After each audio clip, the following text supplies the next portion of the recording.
Assalamualaikum warahmatullahi wabarakatuh. Kami dari kelompok 5, kelas reguler B2A, hari ini akan menjelaskan materi self-assessment GCG, mata kuliah etika bisnis dan GCG. Perkenalkan, eh, anggota kelompok kami.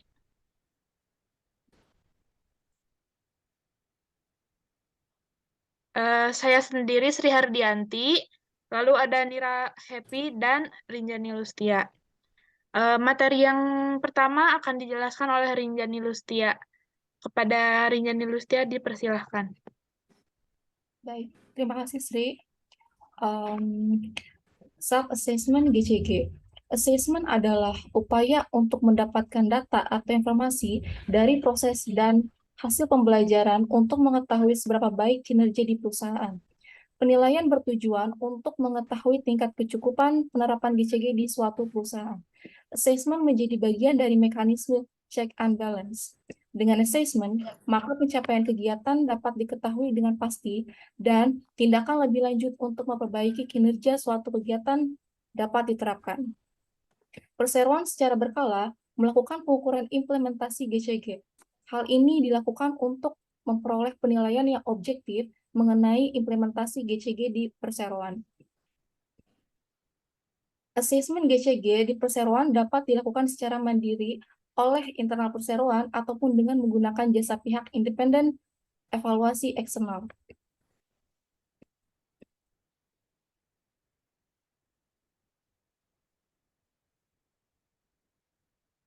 Perseroan melakukan pengukuran terhadap penerapan GCG dalam bentuk yaitu yang seperti tadi penilaian atau assessment dan evaluasi atau review. Yang seperti tadi penilaian yaitu program untuk mengidentifikasi pelaksanaan GCG di BUMN melalui pengukuran pelaksanaan dan penerapan GCG di BUMN yang dilaksanakan secara berkala. Kemudian evaluasi atau review yaitu program untuk mendeskripsikan tindak lanjut pelaksanaan dan penerapan GCG di BUMN yang meliputi evaluasi terhadap hasil penilaian dan tindak lanjut atas rekomendasi perbaikan kriteria self-assessment GCG. Penilaian GCG dilakukan dengan menggunakan parameter Company Corporate Governance Scorecard yang dilakukan oleh Kementerian Badan Usaha Milik Negara berdasarkan keputusan Sekretaris Kementerian BUMN nomor SK 16/S.MBU / 2012 tentang indikator parameter penilaian dan evaluasi atas penerapan tata kelola perusahaan yang baik atau Good Corporate Governance pada BUMN yang diterbitkan pada tanggal 6 Juni 2012. Setiap hasil assessment dan review pelaksanaan GCG pada BUMN disampaikan kepada Menteri Negara BUMN selaku pemegang saham atau pemilik modal deputi teknis akan melaksanakan pemantauan, analisis, evaluasi, dan pelaporan tentang pelaksanaan GCG paling sedikit sekali dalam setahun pada sesi pembahasan teknis atau pra-RUPS atau RUPS atau melakukan evaluasi pada forum tersendiri.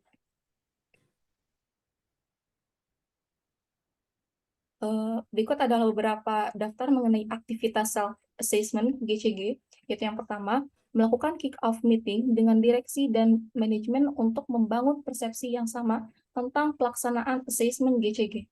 Kemudian, melakukan review terhadap dokumen-dokumen perusahaan yang relevan dalam implementasi GCG.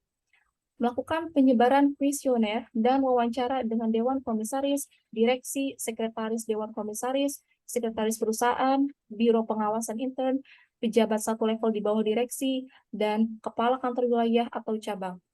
Kemudian, melakukan analisa sesuai scorecard, melakukan penyusunan draft assessment, dan yang terakhir, melakukan pembahasan draft laporan dengan direksi, Dewan Komisaris, dan tim.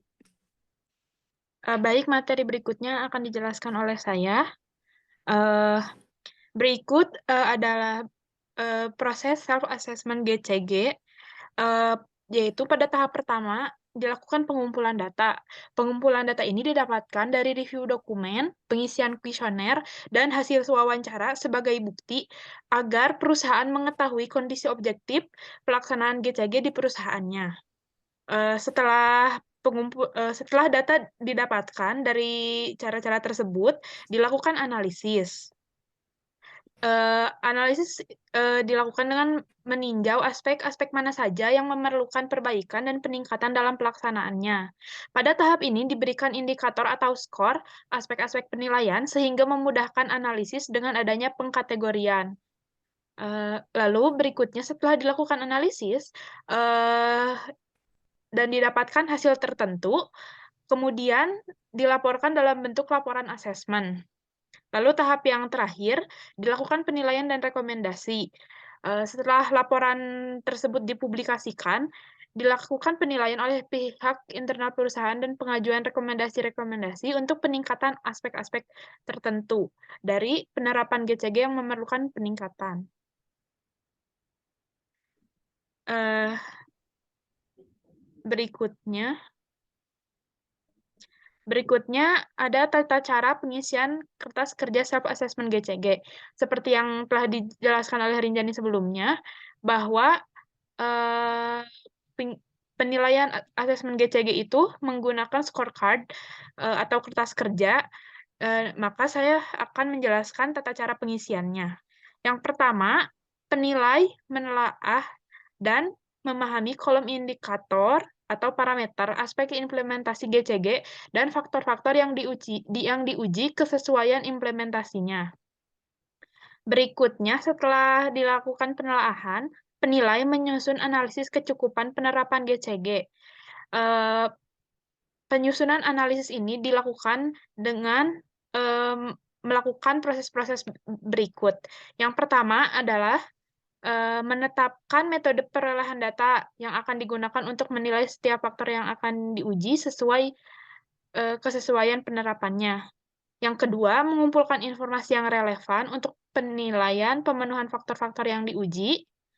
Yang ketiga, membandingkan kinerja faktor-faktor yang diuji mengenai kelayakan penerapannya. Setelah itu, memberikan usulan rekomendasi. Dan yang keempat, menyusun analisis pelaksanaan perusahaan yang dimaksud dan dimuat dalam kolom analisis penerapan GCG. Setelah proses-proses tersebut dilakukan oleh penilai, maka dapat dilakukan langkah berikutnya, yaitu penilai dapat mengambil kesimpulan dengan menentukan derajat pemenuhan setiap parameter atau subindikator dengan penjelasan berdasarkan faktor-faktor yang diuji penerapannya. Seperti yang dijelaskan sebelumnya, hal ini dipermudah dengan adanya pengkategorian dengan memberikan skor atau indikator tertentu.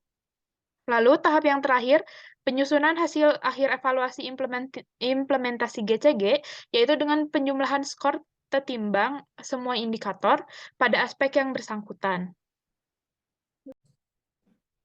Lalu di sini ada daftar capaian indikator. Di sini kita menampilkan contoh penerapan GCG pada salah satu perusahaan BUMN tahun 2021, yaitu PT Pelni Persero. Di kolomnya terdapat penjelasan kriteria, lalu jumlah parameter, lalu bobot indikator, dan capaian tahun 2021 yaitu skor dan persen capaiannya. Lalu pada daftar capaian indikator ini ada beberapa indikator dan parameter, yaitu daftar capaian indikator pemegang saham, daftar capaian indikator komisaris, daftar capaian indikator direksi, daftar capaian indikator pengungkapan informasi dan transparansi, lalu ada aspek lainnya. Next.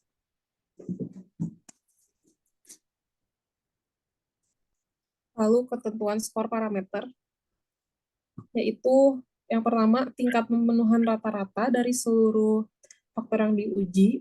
Kesesuaian penerapannya merupakan tingkat pemenuhan atau nilai individu parameter per subindikator yang bersangkutan. Lalu kedua, tingkat pemenuhan nilai individu parameter per subindikator selanjutnya dikalikan dengan bobot parameter sehingga menghasilkan nilai capaian parameter yang bersangkutan. Lalu ketiga, tingkat pemenuhan atau nilai individu setiap indikator adalah hasil bagi antara nilai capaian tertimbang dan indikator dengan nilai bobot indikator yang bersangkutan. Next.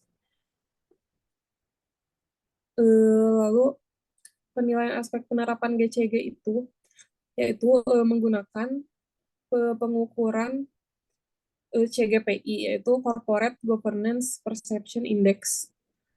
CGPI sendiri adalah program riset dan pemeringkatan penerapan tata kelola perusahaan yang baik di Indonesia pada perusahaan publik yang dikembangkan oleh IICG. CGPI berupa skor penilaian tingkat penerapan corporate governance di perusahaan. Sebagai output penilaian CGPI diimplementasikan dengan skor dan predikat yang mewakili range dari skor tersebut, yaitu 5,5 sampai 69,99 cukup terpercaya, dari 70 sampai 84,99 terpercaya, dan 85 sampai 100 sangat terpercaya. Kesimpulannya, yaitu pada dasarnya self-assessment tersebut bertujuan untuk mengukur aspek-aspek implementasi tata kelola perusahaan, ini seperti apa konsistensi implementasi tata kelola perusahaan dan kualitas dari GCG atau soft struktur GCG, bagaimana perusahaan memperhatikan hak pemegang saham mayoritas, perlindungan terhadap pemegang saham mayoritas, akuntabilitas dari Dewan Komisaris dan Direksi, lalu bagaimana pengungkapan keterbukaan informasi perusahaan, penanganan benturan kepentingan, hingga kepada mekanisme pengendalian internal sebuah perusahaan yang meliputi audit internal, audit eksternal, manajemen risiko, hingga kepada rencana strategis perusahaan.